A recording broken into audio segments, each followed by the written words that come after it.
ఖమ్మం జిల్లాలో నల్లబెల్లం అక్రమ రవాణా గుట్టురట్టయింది.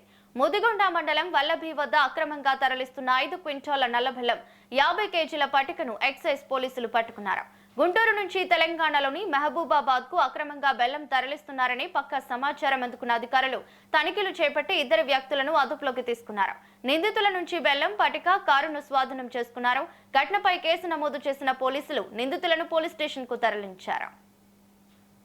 చేస్తున్నారన్న సమాచారం మేరకు ఎక్సైజ్ స్టేషన్ నేలకొండపల్లి పోలీసులు మేము వల్లభి ముదిగొండ మండలం వల్లభి వద్ద తనిఖీలు నిర్వహించడం జరిగింది. ఈ తనిఖీలలో జగ్గయ్యపేట ప్రాంతం నుంచి ఆంధ్ర ప్రాంతం నుంచి ఖమ్మం వైపు వస్తున్న ఒక కారును ఆపితే అందులో 500 కేజీల బెల్లం 50 కేజీల పట్టిక దొరికింది.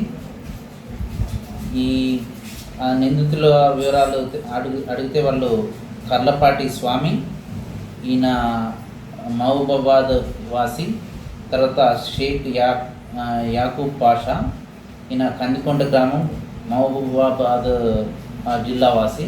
వీళ్ళిద్దరు కలిసి ఇటు షేక్ యాకూబ్ పాషా, కందికొండ గ్రామం మహబూబాబాద్ మండలం.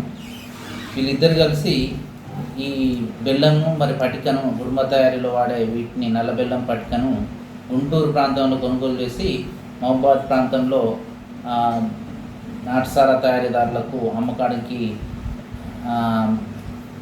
తీసుకెళ్తున్నట్టుగా వాళ్ళు ఒప్పుకోవడం జరిగింది. కనుక వాళ్ళ వద్ద నుంచి ఒక కారు, తర్వాత 500 కేజీల నల్ల బెల్లం, 50 కేజీల పట్టిక మరియు 2 సెల్ ఫోన్లు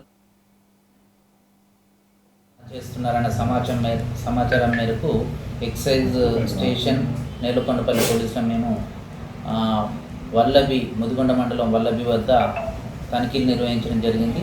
ఈ తనిఖీలలో జగ్గయ్యపేట ప్రాంతం నుంచి ఆంధ్ర ప్రాంతం నుంచి ఖమ్మం వైపు వస్తున్న ఒక కారును ఆపితే అందులో 500 కేజీల బెల్లం 50 కేజీల పట్టిక దొరికింది.